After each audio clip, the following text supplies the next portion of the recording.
छत्रपती संभाजीनगरच्या वाळूजमध्ये मद्यधुंद तरुणीचा धिंगाणा पाहायला मिळाला।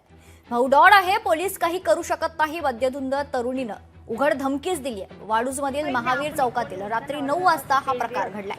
रात्री 9 वाजता दोन मद्यधुंद तरुणींनी भर रस्त्यात धिंगाणा घालत येणाऱ्या जाणाऱ्या नागरिकांना शिवीगाळ करत त्रास दिल्याची घटना समोर आली आहे। संबंधित तरुणी भाऊ डॉन असल्याचा दावा करत तो मर्डर सुद्धा करतो अशी धमकी देत होत्या।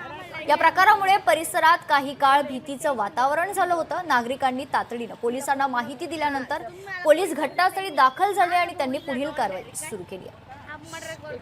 फुल मर्डर करतो मला कोणताच पोलीस पकडू शकत नाही। कोणता गाडीला अडवून तो मला पकडू शकत नाही। गाडीवाल्याला पकडू शकतो, जो पण माझ्यासोबत जो साधन संध्याला पकडू शकतो। त्यांना माहित नाही आपण एक कोण म्हणून त्यांना वाटतं हा असं पेन दे आणि आम्ही टेन्शनमुळे पेन